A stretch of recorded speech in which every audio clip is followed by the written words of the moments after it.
ब्राह्मण है इसलिए मुझे ये कहना है, इसलिए मुझे ये कहना है, इसलिए मुझे ये कहना है। श्रीमान तपस्वी ब्राह्मण है इसलिए मुझे ये कहना है, इसलिए मुझे ये कहना है, इसलिए मुझे ये कहना है। ब्राह्मण का भूषण क्रोध नहीं जो महाराज ने कहना है, ब्राह्मण का भूषण क्रोध नहीं जो महाराज ने कहना है।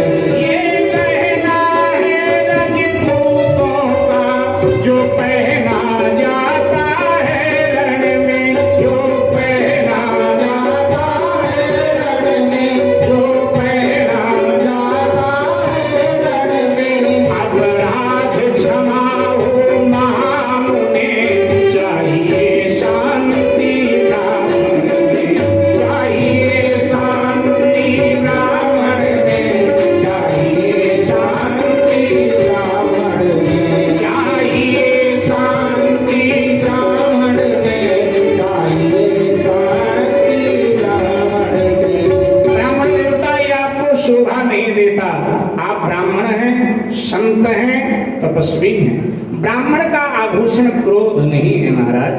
ये क्रोध तो हम राजपूतों का आभूषण है, और हम राजपूत जब रणांगण में शत्रु के सामने जाते हैं तब इस क्रोध रूपी आभूषण को हम लोग धारण करते हैं। ब्राह्मण का आभूषण तो शांति है। ब्राह्मण शांति प्रिय ही अच्छा लगता है। इसलिए महाराज आप क्रोध न करें। हे राजा के बालक, लगता है तू मुझे जानता नहीं। मैं क्षत्रिय द्रोही परशुराम हूँ, मैं बाल ब्रह्मचारी हूँ, और क्या हूँ? परशुराम जी कहते मैं अति क्रोधी। अच्छा ध्यान देना, क्रोध दुर्गुण है या सद्गुण? आपके विचार में क्रोध क्या है? सीताराम, जोर से बोलो थोड़ा। हाँ, क्रोध दुर्गुण है, लेकिन परशुराम जी अपने क्रोध को दुर्गुण मानते ही नहीं, वो तो सद्गुण मानते हैं। क्योंकि दुर्गुण की चर्चा हम लोग समाज में कहाँ करते हैं? हमें कितना भी क्रोध आए, लेकिन अब आपके बीच में तो हम बचेंगे, इधर उधर से होके निकलेंगे। अगर आप पूछोगे तो भी हम टाल मटोल करेंगे। ऐसा तो नहीं कि हमको क्रोध नहीं आता होगा, आता ही होगा, लेकिन फिर भी हम टाल मटोल करेंगे, क्योंकि हम अपने दुर्गुण समाज के बीच में कहा, क्योंकि हमने क्रोध को दुर्गुण माना, इसलिए हम समाज के बीच में छुपाएंगे। लेकिन परशुराम जी क्रोध को दुर्गुण नहीं मानते हैं। परशुराम जी तो क्रोध को अपना सबसे बड़ा गुण मानते हैं। इसलिए जहां जाते हैं सभा में जरूर कहते हैं मैं बहुत बड़ा क्रोधी हूँ। यहाँ भी तो कह रहे हैं, ब्रह्मज्ञानी की सभा में जनक जी के दरबार में कहते रहे कि बाल ब्रह्मचारी अति कोई, बहुत क्रोधी हूं मैं, और विश्व विदित क्षत्रिय कुल द्रोही, क्षत्रिय कुल का मैं द्रोही हूँ। राजा के लड़के लगता है तो मुझे पहचानता नहीं। मेरे इस लौह कुल्हाड़े में लोहू की नदी बहा दी है। इस आर्य भूमि में बहुत बार छत्राणी राण बना दी है, छत्राणी राण बना दी है, छत्राणी राण बना दी है। इस आर्य भूमि में बहुत बार छत्राणी राण बना दी है, छत्राणी राण बना दी है, छत्राणी राण बना दी है। एक रात सहस्त्र बाहु तक के भुजदंड काटने वाला है, भुजदंड काटने वाला है, भुजदंड काटने वाला है।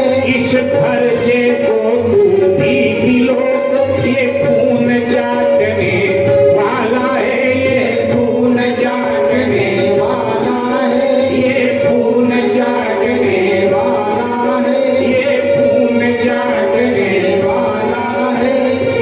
राजा के लड़के मेरे इस फरसे में, इस आर्य भूमि में, इस आर्यावर्त में अनेकों बार खून की नदियां बहाया, अनगिनत क्षत्राणियों को विधवा बना।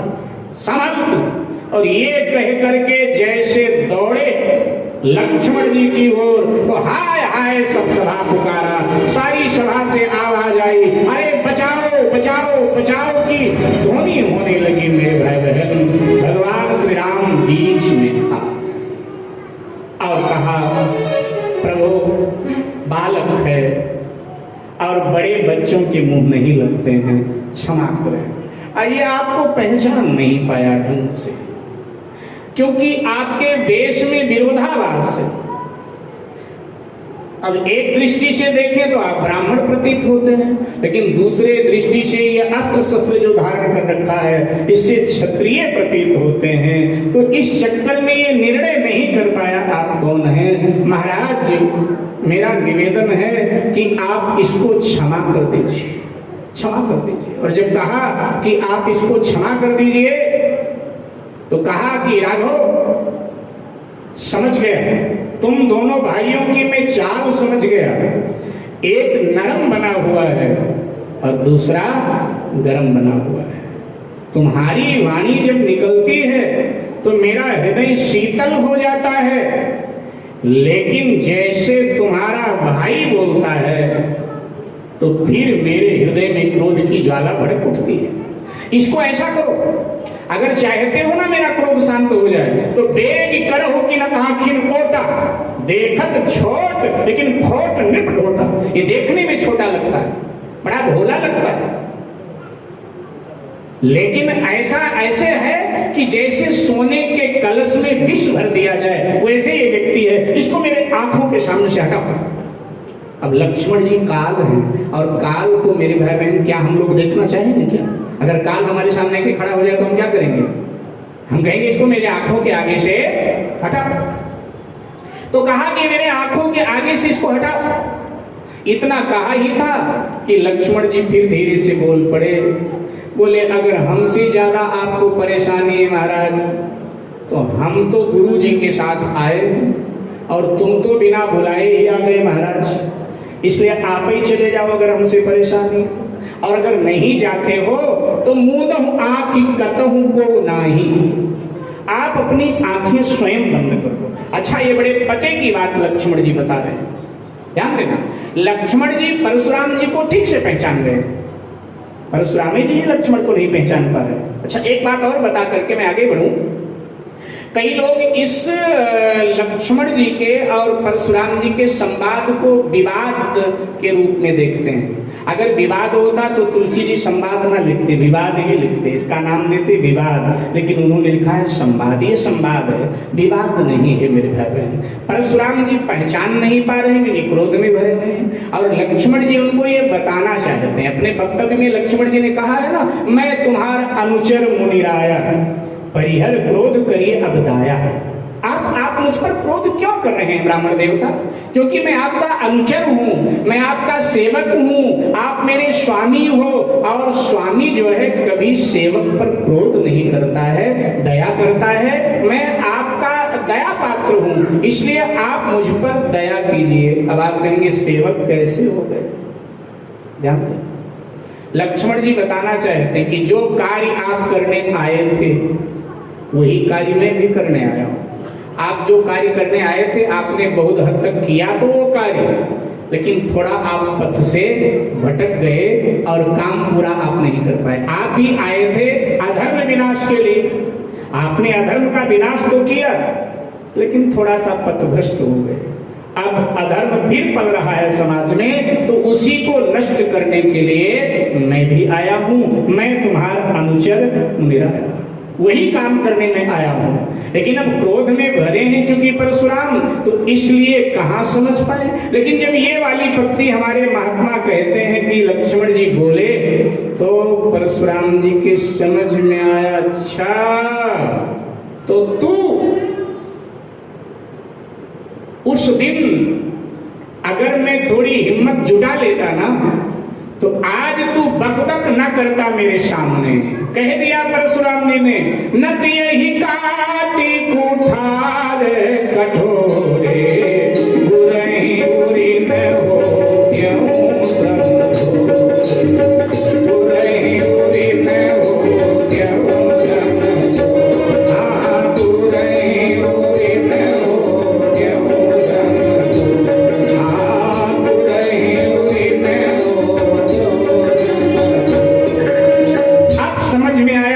लक्ष्मण के विषय में परशुराम जी को कि ये व्यक्ति है कौन। बोले अच्छा, अगर मैं उस दिन थोड़ा श्रम और कर लेता तो मैं गुरु के ऋण से ऋण हो जाता, बाकी जितने ऋण मेरे ऊपर थे सबसे मैं ऋण हो गया, लेकिन गुरु का ऋण मेरे ऊपर बना रहा। थोड़ा श्रम करता तो मैं गुरु के ऋण से कब का ऋण हो जाता, लेकिन आज उस ऋण से मैं ऋण होना चाहूंगा।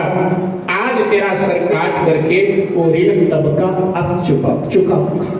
मेरे भाई बहन, वो कौन से दिन को लोग कहते हैं कि परशुराम जी आज लक्ष्मण के सामने याद कर रहे हैं कि उस दिन थोड़ा श्रम कर लेते। ध्यान दीजिए, परशुराम जी ने जब दिग्विजय कर लिया तो गणेश पुराण में प्रसंग आपको मिलेगा। परशुराम जी ने जब दिग्विजय कर लिया तो परशुराम जी शिव जी को धन्यवाद करने लगे कि आपकी कृपा से मैंने सहस्त्राबाहु पर विजय पाई और दिग्विजय हमने संसार पर प्राप्त कर लिया। गुरुदेव, हम गुरु दक्षिणा आपको देना चाहें। तो बोले तुझ जैसा प्रतिभा संपन्न शिष्य मुझे मिला तो यही मेरी गुरु दक्षिणा है। परशुराम जी ने कहा कि नहीं गुरुदेव, पहले भी गुरु दक्षिणा रह गई थी जब आपने हमें शस्त्र और शास्त्र सिखाया था। जान लेना, कार्तिकेय जी और परशुराम जी इन दोनों ने एक साथ भगवान शंकर से शस्त्र सीखा और शास्त्र सीखा। तो पहले शास्त्र की परीक्षा हुई और अब शस्त्र की परीक्षा की जब बारी आई तो भगवान महादेव ने कहा कि मानसरोवर से हंसों को कैलाश से हंसों को जाना पड़ता है मानसरोवर मोती चुगने के लिए। अब उनको घूम के जाना पड़ता है। मैं चाहूंगा कि बाण मार मार करके कैलाश में छिद्र कर दो, कैलाश के उधर से छिद्र में से निकल करके हंस आवे नीचे मानसरोवर में मोती चुनके और फिर वो अपने स्थान पर पहुंच जाएगा। ये परीक्षा रखी गई। तो सबसे पहले ये काम कार्तिकेय जी महाराज को दिया गया कि पहले तुम करो। तो कार्तिकेय जी ने बड़ा प्रयत्न किया लेकिन कैलाश में छिद्र करने में असफल रहे। अब परशुराम जी को ये कार्य सौंपा गया और जब परशुराम जी को ये कार्य सौंपा गया तो परशुराम जी ने एक कार्य बड़े आसानी से कर दिया। आशीर्वाद दिया शिव जी, बोले तुम उत्तीर्ण हो। परशुराम जी ने कहा उत्तीर्ण तो हूँ, गुरु दक्षिणा। तो बोले नहीं, वही बात कही। बोले आप जैसा शिष्य मिला बस यही मेरी गुरु दक्षिणा, कुछ नहीं दूंगा। जब बहुत दबाव बनाया तो बोले चलो फिर कभी मांगूंगा। अब जब सहस्त्राबाहु से सामना हुआ परशुराम जी का, जब परशुराम जी के पिता को सहस्त्राबाहु ने मार दिया और परशुराम जी के समर्थन में कोई नहीं आया भगवान महादेव के पास, भगवान महादेव ने उन्हें परशु प्रदान किया और कहा मैं साथ ही तेरे हूं, तू विजय प्राप्त करेगा। तो जब सम्रांगण में विजय मिली तो दोबारा गए और कहा अब तो गुरु दक्षिणा आपको लेनी ही पड़ेगी। महाराज मैं आपके ऋण से ऋण होना चाहता हूं। शिव जी ने बहुत कहा लेकिन नहीं माने, और जब नहीं माने तो शिव जी ने कहा कि ठीक है जो मैं मांगूंगा दक्षिणा दे दो। यहाँ बोले ये जो मुंडमाला पड़ी है मेरे गले में ये 107 मुंड ही हैं, एक मुंड की इसमें कमी है तो एक मुंड काट कर गया। बोले किन का? बोले अब एक मुंड वाले का ही सर काट लोगे तो मर जाएगा बेचारा। ऐसा करो शेषनाग के 1000 सर हैं, एक सर काट लो जाओ। और यहां से परशुराम जी महाराज नागलोक में पधारे। शेष जी अपने सिंहासन पर विराजे थे। सो एकदम ललकारा, बोले हम तुम्हारा एक सर काटेंगे। शेष जी ने कहा हिम्मत है तो काटो। और परशुराम जी लेकर फरसा जैसे दौड़ते हैं तो एकदम से 1000 फनों से वो अग्नि उगलते हैं तो परशुराम जी एकदम पीछे भागते हैं, फिर आगे बढ़ते हैं। ऐसे महीनों करते रहे लेकिन परशुराम जी को लगा कि ये तो काम हो नहीं पाएगा और अगर सर काटने की मैंने जिद किया तो जिंदगी हमारी समाप्त हो जाएगी, मैं खुद मारा जाऊंगा। और आ करके शिव जी के आगे घुटने टेक दिया। बोले गुरु जी मैं गुरु ऋण से पूर्ण नहीं हो सका, आपका ऋण मेरे ऊपर आज भी मैं ऋणी हूं आपका। आज जब लक्ष्मण जी सामने हैं और जब लक्ष्मण जी ने अपना परिचय दिया तो परशुराम जी ने दांत कटकटाया कि उस दिन थोड़ा श्रम कर लेता तो मैं जरूर गुरु के ऋण से पूर्ण हो जाता, लेकिन तू जिंदा रह गया और मैं गुरु के ऋण से पूर्ण नहीं हो पाया। आज मैं तेरा सर काट करके गुरु के ऋण से पूर्ण हो जाऊंगा। तो लक्ष्मण जी ने कहा नहीं हो पाओगे, अगर मेरा सर आपने आज काट भी लिया ना तो भी गुरु के ऋण से ऋण नहीं हो पाओगे, क्योंकि दक्षिणा शास्त्र कहता है, चाहे गुरु जी की दक्षिणा है, चाहे ब्राह्मण की दक्षिणा है, चाहे सत्यनारायण कथा की दक्षिणा है, दक्षिणा शास्त्र कहता है, देवी भागवत में आया है कि दक्षिणा तत्काल दे देनी चाहिए। इधर आचार्य ने आपका कृत्य संपन्न कराया, उधर दक्षिणा दे देनी चाहिए। अगर दक्षिणा तत्काल नहीं दिया है, घंटे 2 घंटे 4 घंटे 1 दिन 2 दिन 3 दिन रोक के दिया है, तो देवी भागवत का मत है फिर यजमान को दक्षिणा बढ़ा करके देनी चाहिए, उसका ब्याज लगा के दक्षिणा देनी चाहिए, अगर सत्कर्म का पुण्य चाहता है तो। ऐसा देवी भागवत का मत है मेरे भाई बहन। तो लक्ष्मण जी ने भी यहाँ शास्त्र मत रख दिया। लक्ष्मण जी ने कहा अगर मेरा सर काट लोगे ना तो भी गुरु के ऋण से ऋण नहीं हो पाओगे, क्योंकि तब तो 1000 सर वाला था मैं, अब तो एक ही सर वाला हूँ, तो एक सर काटने के बाद ऋण नहीं हो पाओगे। क्योंकि कहा कि अब ब्याज बढ़ गया, सो जनो हमारे ही माथे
का ब्याज बहुत बढ़ गया, क्योंकि बहुत दिन बीत गए, इसलिए अब आपको ब्याज सहित देना चाहिए था, नहीं पूर्ण हो पाओगे। परशुराम जी फरसा उठाकर लक्ष्मण जी की तरफ दौड़े, फिर सभा में हाहाकार हुआ। भगवान श्री राम फिर बीच में आए कि त्यहि नाही कछु काज बिगाड़ा, अपराधी मैं नाथ तुम्हारा। ब्राह्मण देवता, अगर धनुष तोड़ना अपराध है तो अपराधी वो नहीं है, अपराधी आपका मैं। अच्छा तू है, आज सामने 2 राम नहीं रहेंगे, एक ही राम रहेगा, या तुम रहोगे या मैं रहूंगा। भगवान श्री राम कहते हैं ब्राह्मण देवता हमारी आपकी बराबरी हो ही नहीं सकती, क्योंकि राम मात्र लघु नाम हमारा, और परशु सहित बड़ नाम द्वार। आप में हमसे 9 गुण अधिक हैं, आप ब्राह्मण हैं, मैं क्षत्रिय। भगवान कहते हैं कि आपका नाम भी तो हमसे बड़ा है, हमारा छोटा सा नाम राम और आपका नाम है परशुराम। मैं बिना युद्ध के ही आपसे हार मानता हूं। भगवान ने कह दिया सब प्रकार हम तुम सनहारे, और क्षमहु विप्र अपराध हमारा। हे ब्राह्मण देवता, हम सब प्रकार से आपसे हार स्वीकार करते हैं, आप मेरे अपराध को क्षमा करें, क्योंकि अभय होए जो तुम्हें डराई। जो ब्राह्मणों से डर गया वो दुनिया में अभय हो गया। मैं ब्राह्मणों से डरता हूं, इसीलिए मैं दुनिया में अभय हूं। काल से भी मैं नहीं डरता हूं, लेकिन भगवान कह रहे हैं मैं ब्राह्मणों से डरता हूं। अभय होए जो तुम्हें डर। मैं युद्ध नहीं करूंगा आपसे, मारत हूं पापरिय तुम्हारे, अगर आप मुझ पर प्रहार करोगे, मुझे मारोगे, तो भी मैं आप पर प्रहार नहीं करूंगा, मैं आपके चरण ही पकड़ूंगा। मर्यादा देखिए श्री राम की, चरण ही मैं आपके पकड़ूंगा। क्योंकि रघुवंशी जो होते हैं वो देवता पर, ब्राह्मण पर, भक्त पर, गौ पर हाथ नहीं उठाते। सुर महिषुर हरिजन अरुगाई, हमरे कुल इन पर न सुराई। क्षत्रिय इन पर हाथ नहीं उठाता, क्षत्रिय ब्राह्मण पर प्रहार नहीं करता है। तो क्या करता है? तुम क्या करोगे? भगवान ने कहा हम करें ब्राह्मणों की सेवा, स्वामी ये धर्म हमारा।